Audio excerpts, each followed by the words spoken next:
ในหลายวิดีโอที่ผ่านมาข้าพเจ้าเคยนำเสนอว่าการที่เขาจะเดินทางเข้าในตัวเมืองนะมันจะมีหลายเส้นทางเนาะที่จะเข้าคือที่จะมักพบเห็นก็แม่นเป็นเส้นทางถนนไขสอนวงวิหารมันบอกที่จะเข้ามาในตัวเมืองอันนี้ก็เป็นอีกหนึ่งเส้นทางเนาะที่จะเข้ามาในตัวเมืองได้ด้วยกันเนาะก็แม่นเป็นแยกเที่ยวออกมาตั้งแต่เส้นทาง450 ปีเนาะที่เข้ามาทางวังซ้ายดงจองนี่นะทุกท่านเนาะที่จะเข้ามาเส้นทางในตัวเมืองก็เป็นอีกหนึ่งเส้นทางเด้อเนาะที่จะเดินทางเข้ามา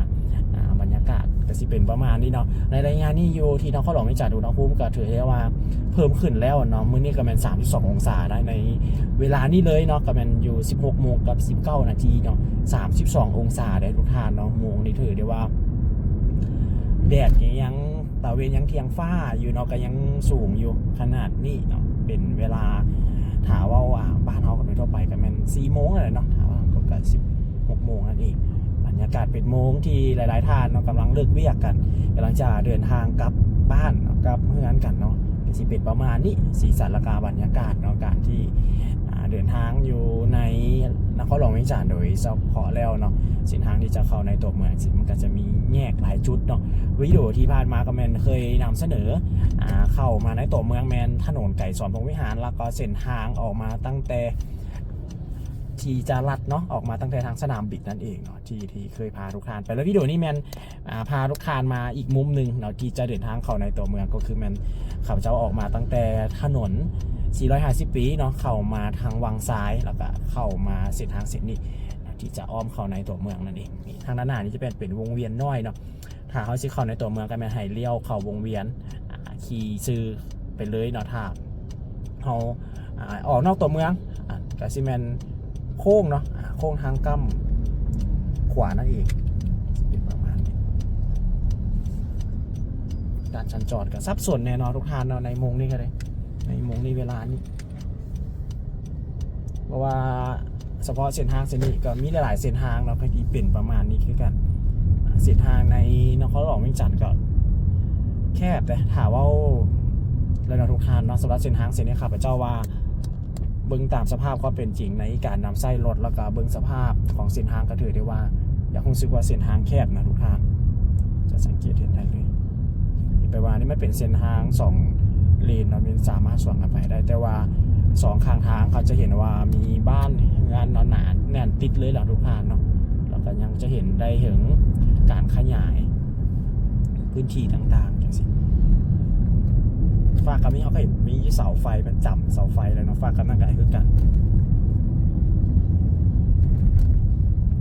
หาซีขยายกับมีแต่ว่าเวนคืนที่ดินนั่นเลยนะทุกท่านถ้าเบื้องตามสภาพความเป็นจริงแล้วทุกคนจะเห็นนะว่าเพิ่นเฮ็ดกระจับเสาไฟแล้วได้นี่เขตนะสำหรับเส้นทางก็ได้ทางด้านหน้านี่แถวนี้รถกระหลายด้วยกันมันจะออกไปซอดใส่สี่แยกไฟแดงธาตุหลวงแล้วก็ออกไปใส่ตลาดหัวขวาเนาะสำหรับเส้นทางเส้นนี้ก็ได้2 ข้างทาง2 มุมเต็มไปด้วยร้านค้าเต็มไปด้วยธุรกิจต่างๆเนาะอยู่ในนี้ผู้ใดที่มีพื้นที่ที่เอิ้นว่าติดกับถนนแคมทางติดอันนี้ก็จะดีสามารถประกอบอาชีพสามารถเฮ็ดได้เนาะเฮาบ่เฮ็ดเฮากับปล่อยเซาอย่างเป็นประมาณนี้เนาะสำหรับอยู่บ้านเฮานี่ก็ถือว่าได้รับความนิยมหลายในการเฮ็ดธุรกิจอย่างไปประมาณนี้เนาะในขอบเขตในเส้นทางต่างๆถ้าเฮาหันเบิ่งโดยรวมแล้วเนาะเข้าไปในห้อมในซอยอย่างสิฮะนะพื้นที่มันก็ยังกว้างยังหลายอยู่เนาะแต่ว่าเอาเบิ่งตามสายทางความหนาแน่นจังซี่ก็ถือได้ว่าเต็มแน่นไปเลยเนาะช่องลายผู้ใดที่เพิ่นมีพื้นที่นี่มันก็จะธุรกิจไปนี่เอาแม่นออกมาฮอดโพนสว่างเลยเนาะโน้นสว่างนี่แหละเนาะโพนสว่างกับโพนสว่างนี่แหละเนาะแถวนี้นะลงค่อยลงไปนี่คือสิแม่นออกไปใส่หัวขวาอันนี้จะแม่นขึ้นกับเมืองไซเซธาเด้อทุกท่านนี่ก็จะเป็นเฟอร์ต้นตาลเนาะเฟอร์เจ้าเก่าเจ้าดังในเขตเส้นทางเส้นนี้เป็นมากินห้านเลยเนาะรสชาติก็ถือว่าแซ่บแล้วก็ราคาโบแพงเนาะสำหรับเฟอร์ต้นตาลนี่ทุกท่านจะเป็นประมาณนี้เด้ออันนี้จะเป็นอีกมุมหนึ่งในนครหลวงวิจารณ์เนาะที่มาพาทุกท่านมาเบิ่งแล้วก็บรรยา แล้วก็ทางด้านหน้านี่จะเป็นทางแยกที่เรียกว่าส่วนของทางตลาดหัวขวาเนาะถ้าว่าเฮามาตั้งแต่ไฟแดงท่าหลวงก็จะมันออกมาทางด้านนี้เนาะแต่ก่อนมันมาแบบนี้ได้เนาะแต่ว่าปัจจุบันนี้มันเปลี่ยนเส้นทางใหม่ให้ไปโค้งทางด้านเทิงพุ่นเนาะอันนี้จะเป็นตลาดหัวขวาเดี๋ยวทุกท่านนี่ฝั่งด้านนี้เนาะอ๋อแดดทางฟ้ากับตลาดหัวขวาส่วนทางด้านนี้เขาไปซื้อกับแมนใส่นครหลวงเท้ามันจะแยกทางนี้เลี้ยวทางกำไส้มันจะไปดงคำสร้างก็จะมีป้ายบอกเนาะดงคำสร้างนาควายไปซื้อกับแมนธาตุหลวงเนาะ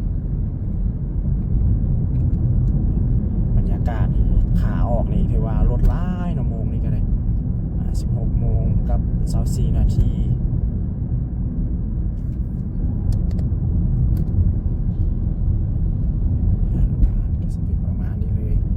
สิพาทุกท่านเบิ่งบรรยากาศก็ถือว่าเลาะเนาะออกมาตั้งแต่ส่วนทางด้านนั้นเข้าไปฮอดทางด้านในเลยสิเป็นแนวใดพาทุกท่านมาเบิ่งข้าพเจ้าก็บ่ได้มาเส้นทางนี้ด่วนแล้วเนาะสำหรับเส้นทางนี้จุดนี้หั่นเขาจะสังเกตเห็นว่าขอบทางของเพิ่นมีการขยายออกเลยนี่นะทุกท่านจากแต่เก่าหลายแต่เก่ามันก็แคบเหมือนกันเนาะเส้นทางเส้นนี้นะจุดนี้เฉพาะจุดนี้เนาะก็ได้มีการขยายแถวๆนี้แล้วก็ทางด้านหน้าแล้วก็แคบเขาคือเก่าเนาะตึกครั้งนั้นก็จะเป็นฮาดหลวงสแควร์เนาะ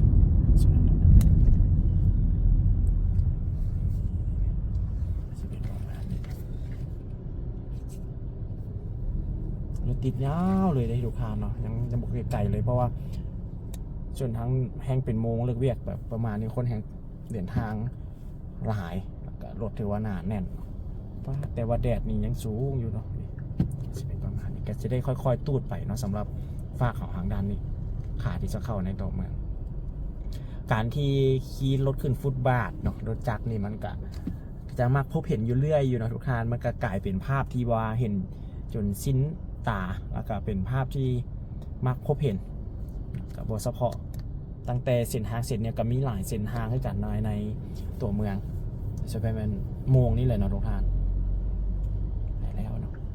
ไปแล้ว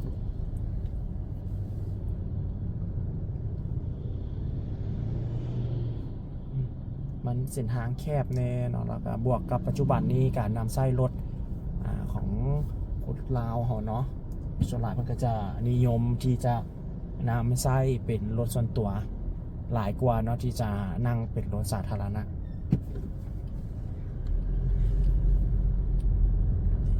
จะเป็นลักษณะประมาณนี้ส่วนหลายเส้นทางทางบ้านเขานี่กับบ่ได้มีแต่เฉพาะเส้นทางเส้นนี้เนาะมันก็จะมีหลายเส้นทางด้วยกันเนาะที่ลักษณะเป็นประมาณนี้ที่เอื้อนว่ามันเอื้อนว่าชื่อว่าได้ดีเนาะมันบกถึงกว้างขนาดทุกทานเนาะทั้งที่มันก็เป็นเส้นทางในตัวเมืองอยู่ไปประมาณนี้แต่ก็สามารถขยายออกได้อีกอยู่เนาะหากจะขยายได้เพราะว่าสังเกตเบิ่งลักเสาไฟเนาะก็ยังอยู่ไกลอยู่จากเส้นทางเพราะว่าอยู่ลาวนี่เพิ่นกำหนดเอาขอบเส้นทางเขตสงวนเนาะก็เป็นเสาไฟนั่นเองเนาะนี่ตูดไปด้านหน้าเขาจะเป็นธาตุหลวงสแควร์เนาะมันแต่ก็อันนี้เพิ่นเรียกว่าเป็นห้างเนาะเพิ่นจะสร้างให้เป็นห้างเนาะแต่ว่าปัจจุบันนี่ฮั่นก็จะมีอยู่แต่ก็บ่หลายเนาะส่วนหลายก็จะมีบางห้างอย่างที่เป็นเข้ามาอยู่เนาะเนาะโอ้ยบางแดดแค่นี้ก็ยังว่าใครเนาะทุกท่านโฮมแดดไปค่อยๆตูดไปฝากกำนันไปได้เนาะฝากอันนี้เลยค่อยๆตูดไปติดอย่างนั้นจะเป็นประมาณนี้ถนนเส้นทางแห่งว่าจุดใดเนาะที่ใกล้กับไฟแดงแล้วจุดใดที่แบบว่าบางครั้งเนี่ยเขาก็จะเห็นว่าเพื่อนจะจอดรถเนาะมันก็ให้แคบไปเตือนอย่างนี้นะเดือดเติบไปได้นะครับเพื่อจะหยุดจุดนี้เนาะได้ค่อยๆยับไปหลายท่านที่นำใช้เส้นทางเส้นนี้ก็จะหู้ดีแล้วก็จะเข้าใจดีเนาะว่ามันเป็นแนวใดสำหรับเส้นทางเส้นนี้มันทั้งเป็นเส้นทางที่เขาสามารถออกไปขวามิตรภาพเนาะได้แล้วก็สามารถที่จะเข้าในตัวเมืองก็คือ ขับออกเส้นทางหลวงอย่างต่างๆนะมันก็ไปเส้นทางเส้นนี้ได้คือกันบรรยากาศข้างหน้ากันแน่นเนาะไปได้แต่ข้างกำนั้นนี่กันนี้มาเขาเจ้าจะเป็นขาขึ้นเนาะสำหรับยูราวก็จะเป็นขับรถพวงมาลัยทางกำซ้ายเนาะ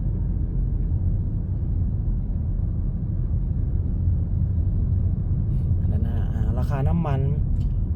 ถ้าเป็นแอดสร้างพิเศษเนาะ25,000แอดสร้างธรรมดา22,000กับส่วน 18,000กับส่วนที่ว่าถือกว่าน้ำมันนั่นแอดสร้างเนาะ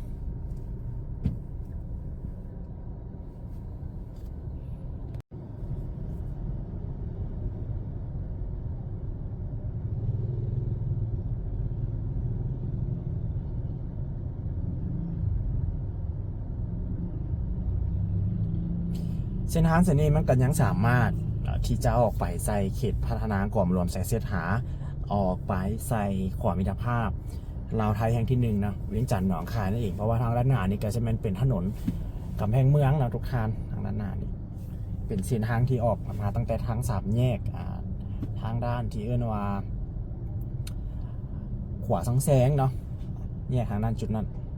เป็นประมาณนี้นะทุกท่านถ้าว่าถึกช่วงใดที่เจ้าหน้าที่จราจรเนาะเพิ่นควบคุมไฟอย่างเช่นแห่ง5 โดนเนาะเพราะว่ามันจะมีบางมือเนาะอาจจะเป็นบางช่วงนั้นเองนะทุกท่านเนาะมันจะเป็นระยะตอนแรงบอหรือว่าตอนเศร้าบออย่างซี่เนาะ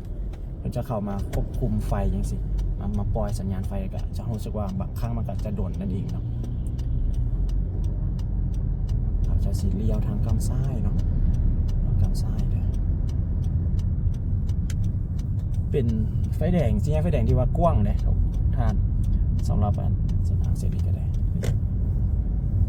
โอ้เห็นมันขายสุดแดงนี่มันใกล้กินกุดเลยนี่เนาะกุดจีนกุดเวียดข้าพเจ้าบ่แน่ใจว่ามันถึงวันที่ใดก็สิแม่นประมาณเดือนนี้บ่เนาะทุกท่านหรือว่าเดือนหน้าด้วยนี่เนาะเห็นขายเครื่องสีแดง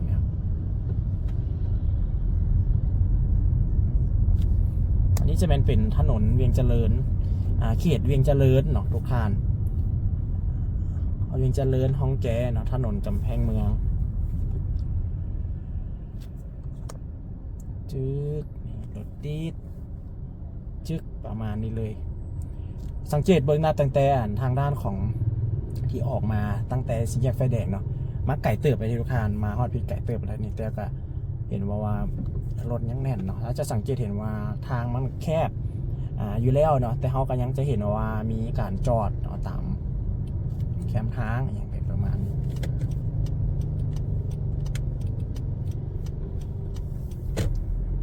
แล้วก็บวกกับวินัยของการนำไส้รถก็ยังบ่ทันถึงขั้นว่าเคร่งครัดสำหรับอยู่ที่นครหลวงนี่จะเป็นบิ๊กซีเซเว่นเนาะเซเว่นอีเลฟเว่นเป็นสาขาที่2ได้นี่ลูกค้านะสำหรับเซเว่นตัวนี้อันนี้เป็นรถก๊อกๆนี่เอิ้นผ่านแอปเนาะให้บริการรถบรรยากาศยามค่อยคำยามแรง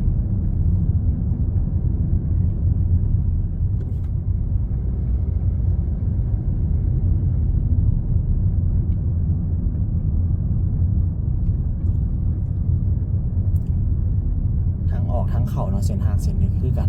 เขาจะสังเกตว่าเท่ากันเนาะเส้นทางที่ไก่มากับเส้นทางเส้นนี้เข้ามาความที่เอื้อนว่ารถหน่อยรถหลายนะ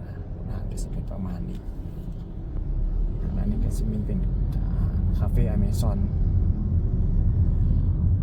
คนลาววิ่งจันนี่ก็มากเนาะนิยมที่จะมานั่งคาเฟ่นั่งประชุมนั่งนัดพบอย่างกันจะเป็นประมาณนี้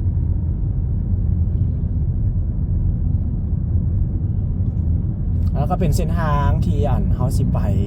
ศูนย์การค้าเรียกว่าศูนย์การค้าลาวไอติกอะไรทุกท่านก็จะเป็นมาเส้นทางเส้นนี้ผ่านเส้นทางเส้นนี้เลยทุกท่านทางด้านหน้านี่ฝากทางการไซมือทุกท่านเห็นทุ่งใหญ่ๆเห็นบ่อันนี้จะเป็นบริษัท PTT ลาวเนาะ บริษัทมันอยู่นี่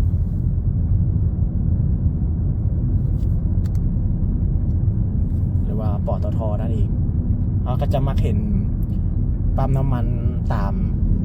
จุดต่างๆในนครหลวงแม่จันทร์แล้วก็ทั่วประเทศลาวเลยเนาะปตทนี่มันก็จะเข้าไปคนลาวเขานี่ก็นิยมเนาะที่จะนำไส้เกี่ยวกับการใส่น้ำมันการเติมน้ำมันนี่ก็ปตทนี่ก็ถือได้ว่าได้รับความนิยมหลายนอกจากนั้นก็จะมีเป็นพาสเนาะปั๊มพาสปั๊มน้ำมันพาสตัวนี้อันนี้เป็นอยู่ในเครือของธนาคารพงษ์สวรรค์นะสำหรับพาส